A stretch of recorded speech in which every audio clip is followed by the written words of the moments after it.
الحمد لله رب العالمين والصلاة والسلام على خاتم النبيين ما بعد فأعوذ بالله من الشيطان الرجيم بسم الله الرحمن الرحیم۔ پیارے اور محترم اسلام بھائیو، اللہ پاک کے آخری نبی رسول ہاشمی صلی اللہ تعالی علیہ وآلہ وسلم کی عمر مبارک جب 40 سال ہوئی تو آپ کی ذات اقدس میں ایک نیا انقلاب پیدا ہو گیا۔ محبت الہی اور عبادت الہی کا ذوق آپ کو مکی زندگی کی مصروفیات سے نکال کر ایک غار میں لے گیا۔ وہاں آپ اکیلے رہ کر اللہ کریم کی عبادت میں مگن رہتے۔ کعبہ شریف سے تھوڑی دوری پر واقع غار حرا میں کئی دنوں کا کھانا پانی لے کر تشریف لے جاتے اور غار حرا کے پرسکون ماحول میں عبادت اور غور و فکر میں مصروف رہا کرتے تھے۔ جب کھانا پانی ختم ہوتا تو کبھی خود گھر پر تشریف لاتے اور کبھی حضرت خدیجہ کبریٰ رضی اللہ تعالیٰ عنہ وہاں پہنچا دیا کرتی۔ آج بھی یہ نورانی غار اپنی اصل حالت میں موجود ہے۔ وہی کی ابتدا سچے خوابوں سے ہوئی۔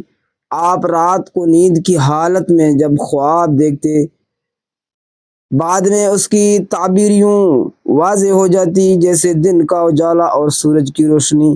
6 ماہ اسی طرح گزر گئے۔ رمضان کے مبارک مہینے میں جب آپ معمول کے مطابق غار حرا کی تنہائیوں میں گوشہ نشین تھے، ایک رات تمام فرشتوں کے سردار حضرت جبریل امین علیہ السلام نے رب کا پہلا وحی پیغام بصورت وحی آپ تک پہنچایا۔ پھر کچھ عرصہ وحی نازل ہونے کا سلسلہ بند رہا۔ کچھ عرصے بعد آپ کہیں جا رہے تھے کہ کسی نے کہا یا محمد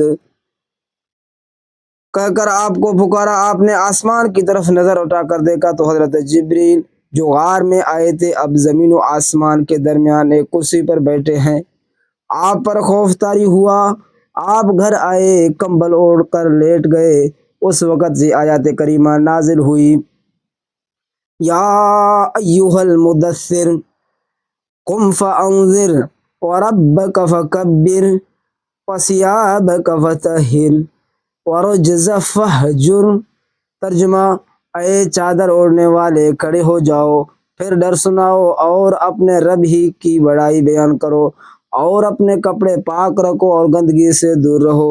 اپنے رب کا یہ حکم ملتے ہی آپ نے حق کا علم بلند کرنے اور عالم کو نور توحید سے منور کرنے کا پکا ارادہ فرما لیا۔